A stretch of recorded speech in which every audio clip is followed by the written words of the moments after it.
Sporting Journal Radio, presented by Onyx. Well, we're in the process of trying to get another trip planned to Lake of the Woods right now with the family, hoping this year to get up to the Northwest Angle. And right now we're going to talk to somebody that was just up there, Joe Henry from Lake of the Woods Tourism.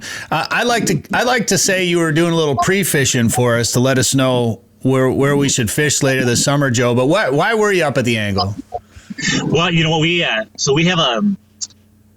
both on the South Shore and up at the Northwest Angle, I put together every year what I call a resort stakeholder meeting. And I pull together DNR Fisheries does a state of the fishery report to, resorts, guides, and other stakeholders. But we also have, DNR parks, we have DNR enforcement, DNR wildlife, talking about a new bear zone up at the Northwest Angle, how deer population's going.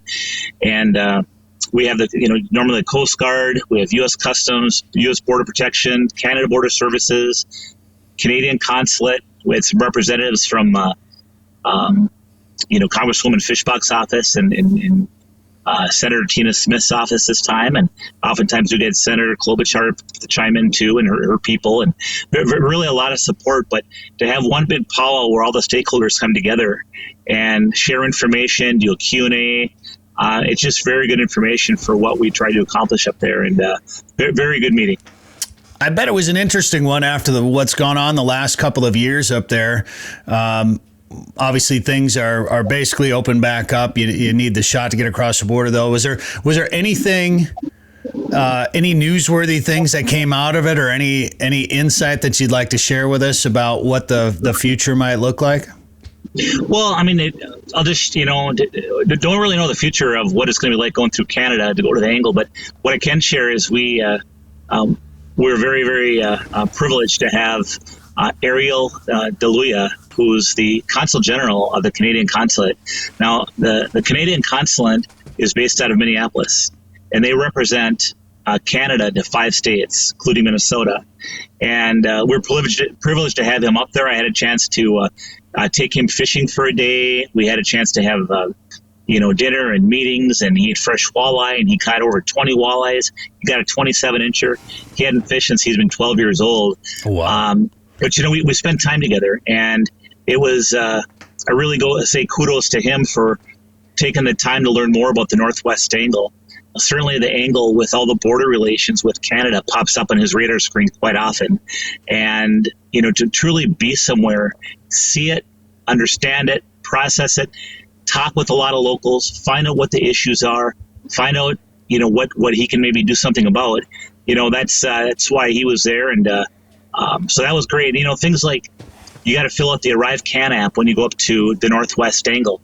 Well, basically the way the app is set up right now, you have to actually put in, even though you're traveling to the Northwest Angle Inlet, Minnesota, you need to put in there a Canadian postal code in order to make the system work. And just little things like that we'd like to say, hey, wouldn't it make sense for the 4 exclaves across the U.S.-Canada border, wouldn't there be nice to have a button that says transiting through Canada to an exclave or something to that effect, which then we wouldn't have to basically put incorrect information down to appease the system. Certainly, Canada Border Services Agency understands what's happening, and they're okay with it, but it's confusing to people. I, by the way, have made screenshots of every screen of that process. I'm going to write an article about it, so people will have a step-by-step guide, at least for the time being, until they fix it. Sure. I get questions like that all the time, and we're getting ready to go across the border, and every day I'm looking at the border crossing rules just to see if anything's changed, just to kind of stay up on it, because it can get confusing, and particularly after the last couple of years. And what a unique situation up there at the Northwest Angle. I'm sure somebody like that person that you had there, if they've never been there, but they've just heard about it, it makes a big difference when you go there and actually see it and see what's going on there. It just makes it easier to understand. like anything, to experience it is like, oh, this is what they're talking about. Oh, this is what they mean. Oh, now I see what they're talking. Oh, yeah, I had to use the ArriveCAN app myself. I called CBSA, and the first time, I got disconnected, and then I had to call somebody else, and they didn't understand where the northwest angle was, so I had to ask for a supervisor. For him to go through that process is just very beneficial for our area, and he kind of gets a flavor of kind of what we deal with all the time with things. And I'm not saying things are terrible, but there's things that need to be corrected, and he's the kind of person with his connections and what he does that can really benefit. And I'll tell you, it's not only a benefit to people traveling to the angle or residents of the angle, but it's also a benefit to Canada, because CBSA gets a better reputation. They spend a lot less time explaining. They get much better information to make the decisions, which is really their mission of, should we let this person into Canada? In case they're a bad person or have other intentions. And so it all works out good. It's a win-win. But again, it's that old saying, people don't care what you know until they know how much you care. And the fact that he came up and was willing to spend that kind of time and really entrench himself into the culture really means a lot to us. And it's going to pay dividends on both sides. Did you have to talk him into going fishing? I didn't. He was really willing. He hadn't been fishing since he'd been 12 years old. And it's funny. I always talk about doing a milk run. I didn't know where the fish were, and we stayed on the Minnesota side, and we went to one spot, and first I started out right in front of the resort and just started pulling crankbaits, and got a nice pike, probably a 7-pounder. Had another big one on, lost it in a matter of not very long at all, and then I got bit off. So I'm like, okay, this is all pike. I was hoping there'd be walleyes here, but you want to talk about action? Oh, I mean, there was a lot of fish there. So then we moved to another spot I'd fished before. And we trolled through there and caught a nice walleye right away. But only got one, and then we got bit off by another pike, lost another lure. And then we ended up going to another spot that's kind of a go-to spot. Didn't mark any fish, didn't catch any fish. Went to another spot, didn't catch any fish.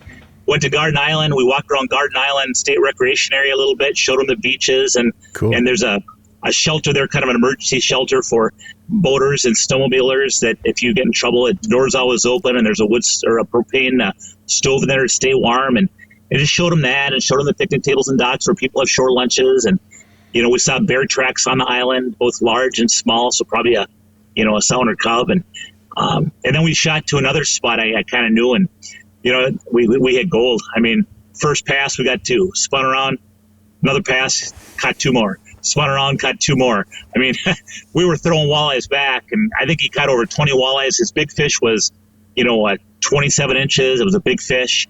It was great fishing. Went and had a good meal. He had a fresh walleye that was literally swimming an hour before, and he said it's some of the best fish he ever had. Of course, we stopped at one of our resorts that made it up for him, and just really giving him the immersion of the Northwest thing. Gotta tell you guys, we went back. We had that meeting on Tuesday, which is today, and we had that meeting and had dinner afterwards, and I had about an hour or so of daylight. So I went out and I said, okay, can I catch a limit of walleyes in that short a time? Well, I got my walleyes, and not only that, I got I'll tell you the truth. I got 3 walleyes. I had that 4th walleye. Wait a minute. 4 times. No, those words have never come out of the mouth of any angler before. Wait a minute. I'll tell you the truth. I caught 3 walleyes, 3 keepers. I had the 4th one on 4 times. I had it up the boat 4 times, and it somehow flopped off all 4 times. Of course, I'm trying to swing them, and because I'm in a hurry. And so that was kind of frustrating. And then I ended up getting a big fish on. I'm like, oh, this is probably a big walleye, not what I need right now. Well, it was about a 20-pound pike. So I did a couple of selfies of that, but I couldn't get the whole fish in the camera because it was so big. So I released her and did a video of that. And then I shot right in front of the resort, and it was dark. And I was pulling the area right in front of the resort in the dark. And I had my 4th walleye on 4 times and lost it 4 times. I'm like, what the heck? So I go into the fish cleaning shack, go clean my 3 walleyes. There's some guys in there that have a pile of big crappies they got on the Ontario side, big crappies. And I helped them clean those up, and they said, oh, man, we're fishing another day. Here, you need one more walleye, take this one. I'm like, no, take it. We're fishing tomorrow. So, I mean, it all worked out. Sometimes you need a little help to get your limit, Joe. I was so competitive, man. I was fishing in the dark. I'm like, and I was getting bit in the dark in that stained water, So I was like, oh, this is kind of interesting. Not encouraging people to go fishing in the dark in Lake of the Woods necessarily, unless they're in a fish house, because it's big water and you got to know what you're doing. And there's, but it was right in front of the resort, literally right in front of the buoys of the resort. And I was getting hit, and I got hit numerous times. I missed them. I'm like, are you freaking kidding me? So anyway, but it was cool. It was really cool. I mean, I had that much action right in front of the resort in that short of a time. It was neat. Were you pulling crankbaits the whole time? No. What I did when I went out in front of the resort at the end, I had a crawler harness tied on, and I didn't have any crawlers. So I had minnows. So I put a minnow on each hook. So I had a 2-hook harness. And I put a minnow on each hook, which I never do that. And they're hitting just fine. I mean, Sometimes it doesn't matter. It's the angle. Just doesn't matter. That's right. Well, Joe, if people want to plan a trip to the Northwest Angle or Lake of the Woods, where can they find out more information? Yeah, you know what? Up-to-date information on Facebook and Instagram for Lake of the Woods Tourism. Otherwise, check out our website, and that is lakeofthewoodsmn.com. Hear more at sportingjournalradio.com or wherever you get podcasts.